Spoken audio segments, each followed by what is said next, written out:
am a 5-star woman.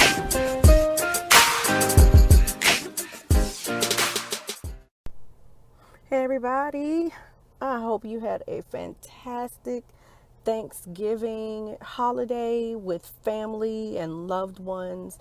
And then I hope you had a wonderful time with the holiday shopping weekend, Black Friday, Small Business Saturday, and a personal favorite, Cyber Monday. So, there you go. And don't forget to have Sleepy Sunday in there too. At least that's what I have anyway. So yeah, it's Black Friday, Thanksgiving Thursday, Black Friday, Small Business Saturday, Sleepy Sunday, and Cyber Monday. So here we are, and we're back. I was supposed to release an episode last week and I didn't because for some reason this year with so much happening, I always go out of town for Thanksgiving, and this year I waited until the absolute last minute to get myself together as far as packing clothes and checking the weather and all kinds of stuff. And then I was supposed to have a rental car, and that company just, I don't know if they double or triple booked themselves or what. I don't know what the deal was. But anyway, I ended up just driving my own car, getting in the car and driving when I prefer to fly. But it is what it is. It turned out to be a pretty decent road trip. Doesn't mean that that's going to be my preferred way to travel from here on out. I still want to book a flight, but we'll see. Anyway, I know in the last episode called It's All in the Show Notes that I was asking you guys to read an article, tell me what you thought. And, on the article, because we'd be discussing it on this episode, and the title of that article is 10 Reasons Why Depression Makes Church Hard. Now, as much as I want to discuss that article, there have been so many other things that have come up since then. And so I want to touch on a couple of those. So first things first, we're going to go into, the 5-star check-in, and let's see how it's been going. So these past 2 weeks, my spiritual wellness, let's start there. My spiritual wellness has been, pretty okay, I think, at least. I've been trying to remain in tune with, God and meditating and prayer and just trying to listen for Him, trying to stay grounded enough in reality of who I am, who He is, who I am in Him, and who He is in me. And, for the most part, if I can get a handle on those 4 things, I think, I'm okay. So yeah, that's been pretty okay. I haven't, had any existential crises, spiritually speaking, and in the last couple of weeks, which is really good. And I know that for a lot of people, the holiday season can trigger a lot of different things. So the fact that I was able to kind of stay spiritually grounded in these past couple of weeks as we enter into the holiday season has been a good thing. So yay for that. Mental wellness. I have not experienced any depressive waves. I've also, sometimes I have what my dear friend has nicknamed for me manic moments, where I pile too much and I think I can handle too many things at one time. And I just feel like I can conquer the world, so to speak. And then I end up coming crashing down. So I haven't had any depressive waves, any dips. I haven't had too many highs as far as, manic moments, like I'm way too high. So I've been pretty balanced, which is a good thing. I know last episode I said I needed to check with my sleeping habits. And I do think that even though I've been sleeping a lot, I think at nighttime I'm not sleeping so well because I think that I need new pillows. Which is rolling me into physical wellness check-in. Physical wellness, if we're not getting the adequate amount of rest or sleep, that can affect so many other areas of our body and our well-being. And so I think that I need to buy new pillows because I think the pillows are creating like neck pain or neck distress, however you want to phrase it, and whatever it's called. And I think that that's manifesting itself in headaches and other things. Also, physically speaking, I have not been making the best decisions as far as alcohol is concerned. I have not been getting drunk but one drink here and there is not a problem in my opinion. But for me, one drink every single day, or at least one drink every single day, okay, that's not good. And for those of you who know, yes, I am an entrepreneur. I am a sole proprietor of two businesses and a partner in a third business. But I do also have a full-time job. So sometimes I would think that the most stressful is the businesses, but actually my job is kind of stressing. It kind of stresses me out from time to time. So I come home and I'm like, you know, I don't want to say I reward myself because it's not even a reward. I just have the drink.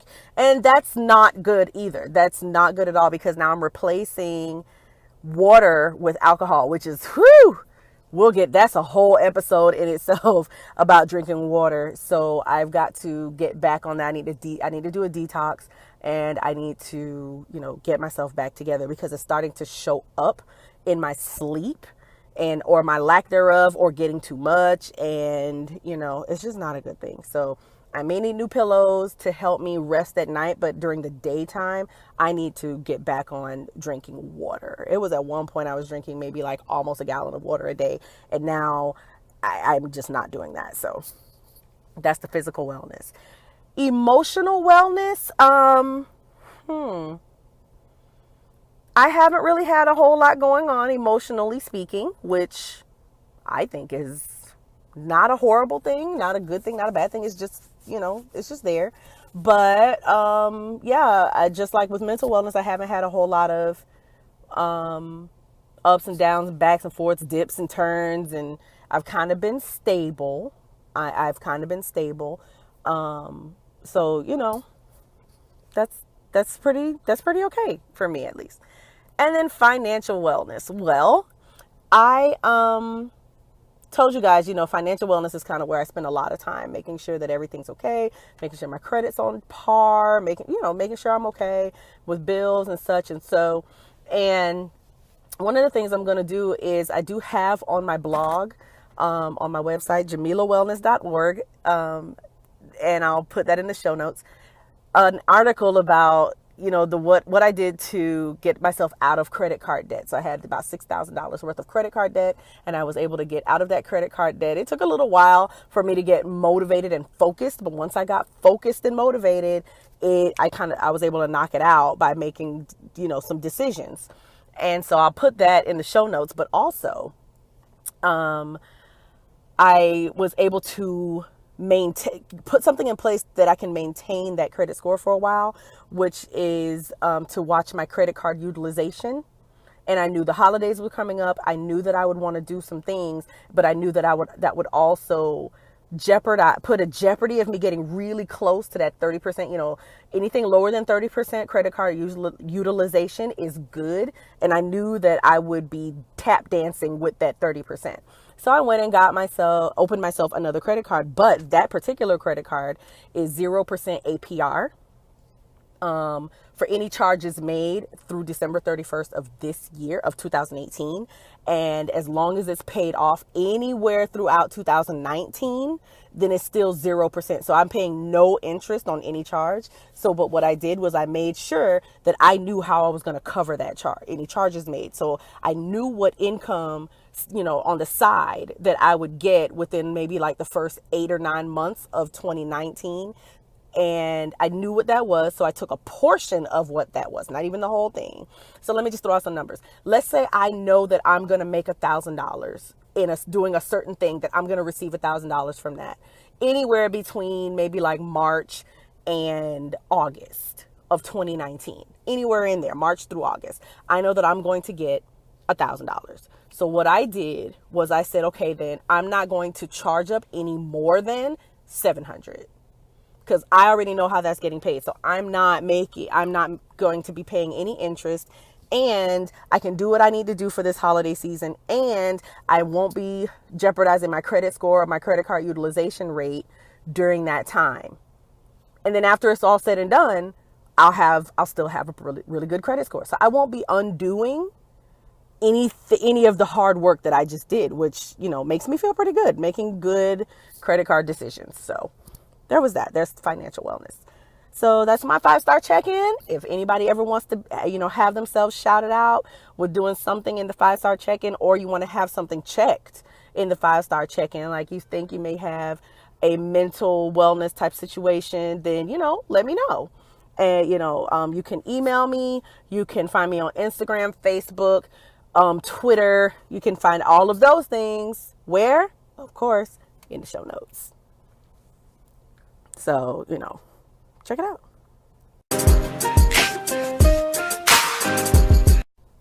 So, back in episode 17, titled Red Table Talking, I spent that episode talking about Facebook Live's Red Table Talk. Not Facebook Live, Facebook Watch. Has a show, Red Table Talk, with Jada Pinkett Smith, her mom Adrienne, and her daughter Willow. And I really like the show. And the reason I really like the show is because it opens conversations. Too often, some people look at TV shows like that and like Iyanla Fix My Life and like, these different shows like that to want to see a conclusion at the end. Like, you want somebody, if you watch Iyanla Fix My Life, they want the person's life to be fixed by the end of the episode. And it's just like, y'all know life don't work like that, right? Like, it's almost like when I get a client in a therapy session and by the end of the session, they want to have clarity. Well, it may not happen in 55, 60 minutes. It may not. We may need to dig some other things, but what can happen is we can begin to peel some layers back. We can begin to expose some things. We can begin to open up conversations about certain things and certain topics that may not have been opened before. So that's what I like about shows like that, is when a conversation can be started, when a conversation can be opened, and then you, like Iyanla says all the time, go do your work. People can't do it for you. They can't give you the answers. And even with people who like to do DIY, you still have to do it yourself, so there you go. So that's why I like those types of shows. But I like Red Table Talk because it does open up a lot of different conversations on a lot of different topics. So this new season of Red Table Talk, I think most recently, at the time that I'm recording this, they had 4 episodes in, I believe. And the first 2 episodes, Will Smith came on and he and Jada were talking about, their marriage and the things that they'd have to go through. And they've been married over 20 years and, the ups, the downs, the lefts, the rights, the good parts, the bad parts, the things that they did right, the things that they, the mistakes that they made and what they learned from them, just, those different things. And I loved it. And, there was that. People are going to have something to say about anything. People are going to, and one of my elderly cousins who served like as a maternal grandmother to me always said to me, people are going to talk, and if they don't have anything to talk about, they will make up something to talk about just so they can talk. And I always carried that with me sometimes when I get to a point where I'm like, I don't understand why people are thinking this, that, and the other, blah, blah, blah. People are going to talk. And if they don't have anything to talk about, they will make up something to talk about. So, okay, cool. So I was asked the other day if I watched the reality show on OWN. I think it comes on OWN, called Chad Loves Michelle. And if you don't know what this is, it's a pastor. Chad is a pastor, and he and Michelle Williams of Destiny's Child are engaged. And shortly after the engagement, she was self-admitted. She admitted herself into a hospital because she was having suicidal ideation. She did not try to commit suicide. She just had ideation. She thought about it. And so she checked herself in to make sure she was all right, preventive care. And after that, their reality show began taping, and, it has aired. And each episode of their show has them going to their premarital sessions, which I think is awesome. So I started watching the show because I was curious. I was very, very curious as to, okay, What's this about? Is this going to highlight her mental health? Is this going to highlight the types of things that people do face as they look at joining together? Is this just a publicity thing for either or both of them? Is the show trying to, it's almost like, is this network trying to like exploit something? This is an interracial couple.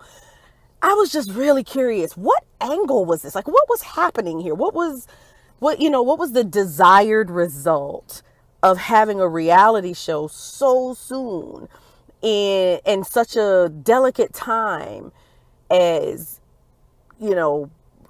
engagement, wedding planning, dealing with mental health, rehabilitation, different types of things that I'm like, So that's the reason I started watching this show, because I don't watch everything that comes on TV. I'm sorry, I just don't.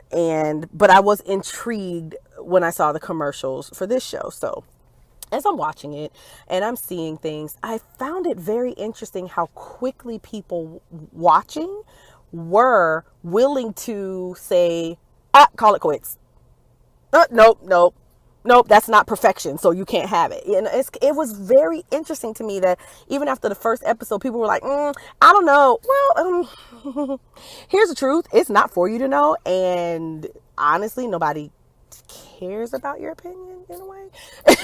like, as far as I'm sure Michelle is not holding fast to, well, I hope Michelle is not holding fast to what is the general public, people that I've never met before and don't know anything about them, and they don't know anything about me. What do they think? Because if they think I shouldn't be with him, then I'm going to break it off. Do y'all really think that? I wonder if people really think that their input on social media and writing different articles derails someone from something they decided they were going to do with their life anyway. I just wonder what's the end goal for some people and the things that they put out. And so in the midst of this show being on, in the midst of me watching it and finding it really fascinating how they're uncovering certain topics that, this was kind of a whirlwind in a way. In a way, to some people, they would consider it a whirlwind romance, being that they were engaged. I want to say a year. Don't quote me on that. Okay. I don't remember. I don't know exactly how long they were dating. That's their personal business, and they kept it private for a reason. But I think it was somewhere around a year before they got engaged, and it was a long distance relationship. So they didn't spend a whole lot of time together, and around each other. So there were a lot of things that would come up now that they're physically in the same city, that they're forced to face that they had not been forced to face before, such as being around each other a lot. Now, if being around each other a lot, being in the same vicinity, trying to merge each other's lives, trying to merge their schedules together, trying to merge their beliefs together. And I don't mean Christian beliefs. I mean like family backgrounds and cultural beliefs and differences and those types of things. Just trying to communicate, learn how to communicate with each other. What works, what doesn't work. I like seeing things like that because it's realistic to me. It's not what we see on these TV shows that have full scripts and their actors playing a role. It's not what we see in movies with scripts and full actors playing the role. It's not what we read in romance novels with someone writing it. Like, this is two real life people trying to merge their real lives and make a real life. And I like being able to see that, as much as they're willing to show, because I'm sure that there are other things that just don't make it on the air, which there should be. So I like seeing that. And so in the midst of these episodes coming on, I found it interesting that this clip, and by clip, I mean clip, of John Gray most recent interview on the Sister Circle TV show came up. And if you don't know what I'm talking about, I will put the link to the clip in the show notes. It was on the Instagram. It's on the Sister Circle TV show Instagram page that I saw it. And by clip, let me explain something to you. When people go in for an interview, they may actually be sitting in there for 30 minutes. And by the time it's edited, it could be, they may not be interviewed for 30 minutes, but by the time we talk about it, figure out what we're going to talk about, tell about the segment, okay, and this is a segue, and we're really here to talk about this, but we're going to, kind of dabble into that, and da-da-da-da-da. So, we're talking about the interview before the interview. Then we have the actual interview. Then, when they have to say, well, let's take a break, or let's hear from our sponsors, or let's take a commercial break, or whatever that is, all of that's added into that time. So after you subtract all of the fillers and then you edit it in, he may have been on that couch for 20 to 30 minutes, and there could have been, I'm guessing, an 8-minute post-edited version of the actual interview. Let's say 7 to 8 minutes. But what made it onto Instagram was like 40 seconds. So out of 30 minutes of potentially 30 minutes of conversation, 40 seconds made it onto Instagram as just a little drop to say, hey, you should go and check out our whole episode. This is just enough. This is just an appetizer to wet your whistle, to give you just enough to want to hear more, so that you have to come to our page and listen to the entire interview. But it was just like 40 seconds. People took something he said in those 40 seconds and it became mayhem. It became internet mayhem. There were people arguing. There were there were op-ed pieces. There were blogs. There were articles. There were memes. There were posts. There were Facebook Live and Instagram Live feeds about it. It just exploded. It exploded to the point where maybe 3 days later, I was sitting at a restaurant, and sitting at this restaurant with about 15 people at the table. We were celebrating someone's birthday. Right when we had paid our bills and we're leaving, we're walking out, one of the people mentioned it. One lady mentioned it to me. A mutual guy friend, a mutual girlfriend, and my boyfriend were also there. And we all sitting in the restaurant, after we paid our bills, the poor people were trying to clean up their table to let someone else in. We launched into this full-blown conversation about what we thought, not just about what was said in this clip, but more so the reactions that came from this clip. And in a nutshell, what Pastor John Gray was saying, I think what he was trying to do was praise his wife and give his wife a moment in the spotlight for the things that early in their either relationship or even earlier in their marriage, things that he may have in his age thought he was equipped to deal with and equipped to handle, that once he got married and in the position found out, whoa, I suck at this. Whoa, I'm bad at that. And she handled things, not just handling things, but kind of helped him put some things together and piece himself together while they were married, and didn't broadcast it. She covered it. She's like, I got this and I got you. And now, I think he said they've been married 8 years or so. Now he's in a place where he's better because of that.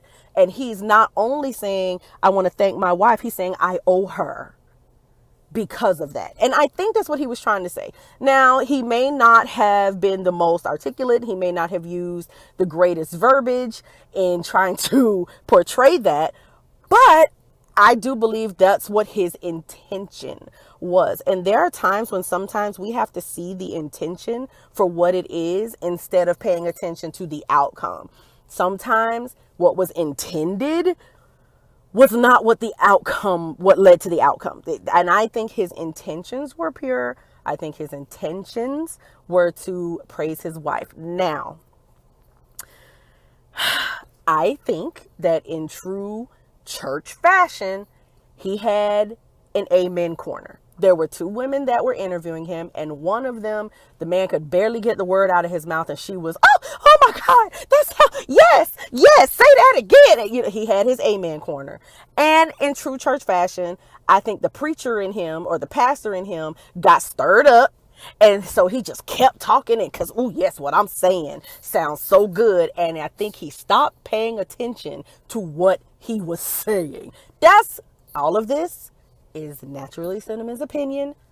I guess this is my op-ed. That's what I think happened in the moment. Unfortunately, the response that came from many women the response was, how dare you say that we're supposed to do these things? We have to be so perfect. We have to be poised, and we have to take care of the household. And now we also have to raise you, because he did use the word raise. He did use the word birthed, and she birthed something in me, and she raised me, and I caused more ruckus with her than our two young children. Things of that nature that he said. And people took it and ran with it. What I told someone is, I think what women were reacting to wasn't really to what the words that he said. I think what the women who did react were reacting to years, if not a lifetime, of being told that you have to bear the brunt on your shoulders to hold the family together, hold the household together, hold your husband together, hold the rest of the world together, hold your entire family together. You have to take care of your mothers. You have to look out for your brothers and sisters. You have to now raise your children. You may have to raise some other people's children. Now you have to raise him, and then you have to do this, you have to do that, blah, blah, blah. And you have to bear the weight of the world on your shoulders just to be considered a good woman. Not only that, you have to take the faults of everybody, and you have to also put those on your shoulders too. And you have to do this, and you have to do it. You have to, in order to be considered a good woman. And I think those women were like, I've had enough of this. I've had enough of you trying to tell me that I have to do this. And I had enough of people telling me that I have to do that. And I think that was the reaction. I think the reaction was, I'm sick of this. And that came out in, like I said, blog articles, that came out in op-ed pieces, that came out in memes, that came out in posts that went viral. It came out. And the way that some of that came out, because a lot of those women were triggered, the way that came out triggered some men to say, this is why we don't talk to y'all. This is why I can't feel comfortable around y'all. And it just kept going back and forth. And it was like, oh my God, oh my God, oh my God. And so when I was asked, Cinnamon, what do you think? That's exactly what I said. I said, I think that what some of the women heard the response came from somewhere. And this is what I said. Every time somebody enters into anything, they bring themselves with them. I can enter into a conversation. I can enter into a relationship. I can enter into a new position at a job. Whatever it is, I bring me with me, which means all the stuff that I've dealt with, that I've felt, that I have gone through, all my experiences, positive and negative, I'm bringing all of those things with me, because I bring me with me everywhere I go. So I can enter a conversation and something could remind me of something that happened before. And nobody in that conversation even knows that this experience happened with me, but I know it did. And now I'm reacting because of the memory that has brought up, because I bring me with me. But guess what? Everybody brings them with them too. So you've got a bunch of stuff, hidden stuff that you don't know is there, sitting at a table of a conversation that who knows what's going to bring up what. We just don't know. And so sometimes we have to just be willing to sit and listen to what another person is saying and not react and just kind of say, okay, I wonder what was behind that. I wonder what triggered that. But what do? We have a lot to say. One person I was having the conversation with brought up a good point that I think she's absolutely right.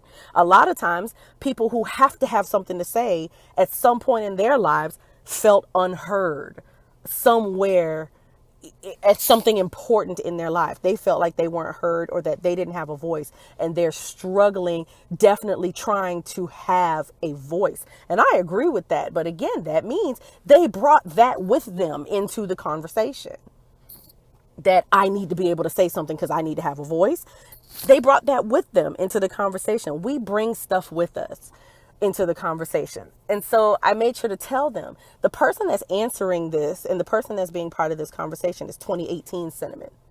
2013 Cinnamon thought and felt very differently, because 2013 Cinnamon was fresh out of a relationship where she did not want to be partnered up with anybody. I don't want to be anybody's strength. I didn't want to be anybody's anything. I didn't want to cover nobody. I didn't want to help nobody. Just leave me alone. You stay over there. I'll stay over here. We're good. 2018 Cinnamon is different because I've been through a healing process. Like I referenced earlier, what Ayana says, do your work. I've gone through, I've had a therapist. I've had the same therapist since 2009. And so, I make my regular visits to her when I need to. And I've gone to her. I've done a lot of work to be able to get to a healthy place before I decided to enter into another relationship, the one that I'm in now, that has been very beneficial to me. So I see things very different now than I did before. But remember, I'm bringing that with me into this conversation. And what I said to them was, I've been the strong Black woman before, and I'm going to use the word stigma, but I know that stigma is usually related to a negative connotation, but I don't mean it in a negative way when I'm saying that. By stigma, I mean, whatever we give it, the strong Black woman, the independent woman, the woman who can take care of things, the woman who can get it done on her own if she needs to, that kind of thing. I've done that. I've done that for several years. I know how to do that. And if I ever have to continue doing it, I know how to do it. But my desire is to be a strong Black couple. I don't want to do it all by myself. You know what I mean? And I don't think that any woman who's doing it by herself set out to want to do it by herself. And by it, I mean life. I don't think that we woke up one day at 6 years old and was like, you know what, I think I want to do life alone. I don't think we did that. I just think that, a lot of times people just play the hand they're dealt, the cards that they're dealt. It is what it is. And we sometimes use different defense mechanisms to make our certain life statuses okay, even though that's not necessarily what we dreamed of. Well, yeah, if I had to be by myself, single, go through life, could I do it? Absolutely. I know how to do that. I do that well. What I'm learning is how to be in a couple, but that's what I want. I have that desire. And so if that means that for the first couple of years or however, few years, that I'm in a better position than him spiritually, emotionally, mentally, physically, and or financially, even family patterns and family ties, if I'm in a better situation than he is, and I can stand to nurse him back to the man he is, was, or desires to become, so that for the next, let's say it takes 5 years, so that for 5 years after that, let's say I go into a slump, that I can trust he's got my back because I know what he is, who he is today, because I watched him get there. So I trust that if need be, he got it. He got me. If that means that I have to step in a little heavier for the first few years so that we can help lay a foundation. So I know that if I needed to step back, he could step up. Okay. I don't see what's wrong with that. To me, that's a trade-off. To me, that's teamwork. But I do realize how I've seen in these posts this attitude of that I saw with Chad Loves Michelle when people were saying, nope, cut it off. At the slightest appearance of inconvenience, nope, cut it off. Nope, it ain't perfect. It ain't right. Cut it off. And I'm just like, that worried me. That actually did worry me because I was just like, wow. So I wouldn't want that kind of relationship where I have no room to make mistakes, because the moment someone that I inconvenience the next person, they cut me off at the, just carry around the scissors. And that was another post that I saw. I said, when you love someone, you carry more needle and thread than scissors. But what I saw from responses to episodes of Chad Loves Michelle, responses to TV shows like Love Is, responses to this John Gray clip, and the responses to the responses was a whole lot of scissors. And that concerned me. That really did concern me, because for all intents and purposes, on paper, a lot of people would wonder why my boyfriend and I are together. But why is she with him on paper? But in person, a lot of people would be like, why is he with her? She's all over the place. She's an emotional wreck. We have both had to have a lot of patience in our relationship. But when I told them, they were like, yeah, but women have more patience than men. I said, I don't know how true or not true that is. But in my experience with the relationship I'm currently in now, he's the one with the patience.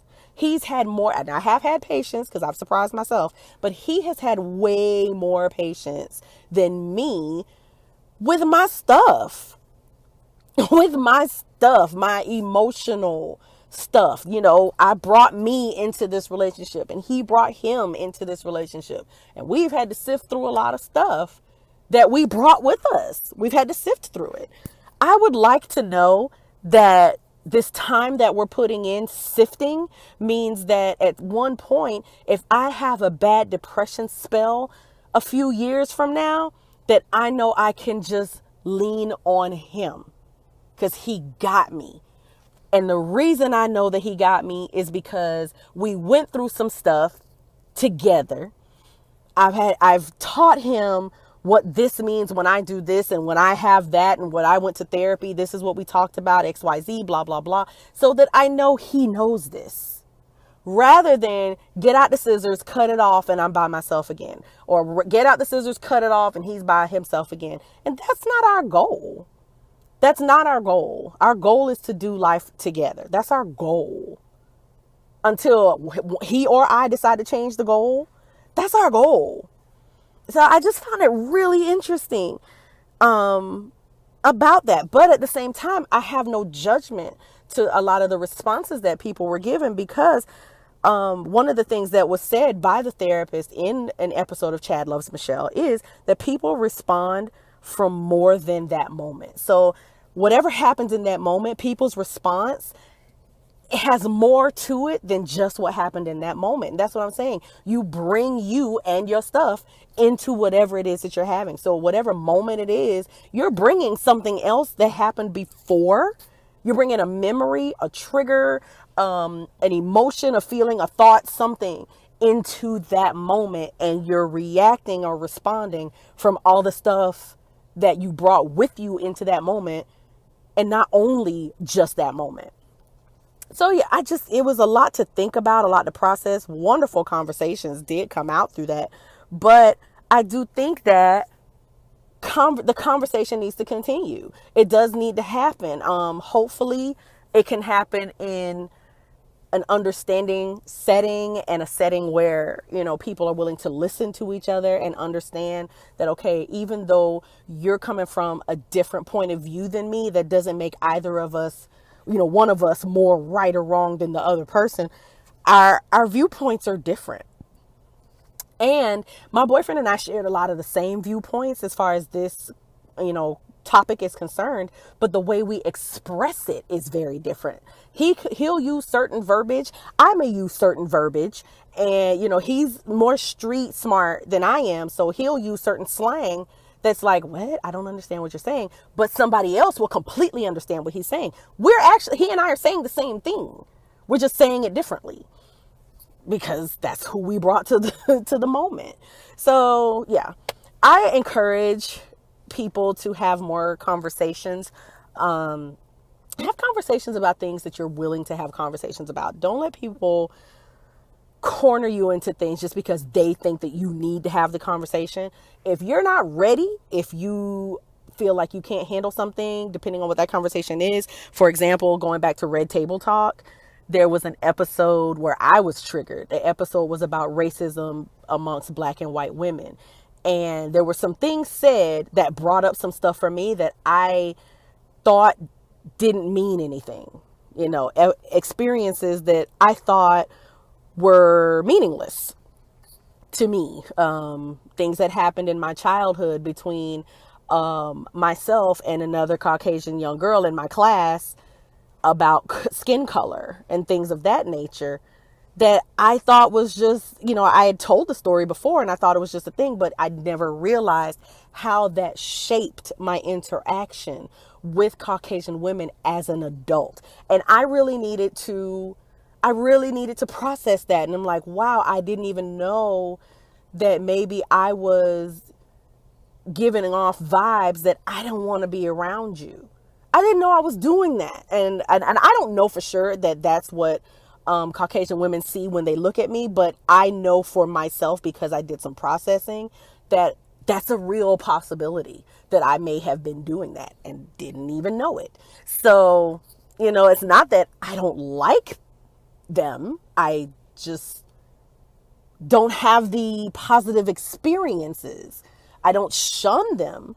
I'll still speak at work. Yeah, be incredibly cordial. What do you need? Not a problem.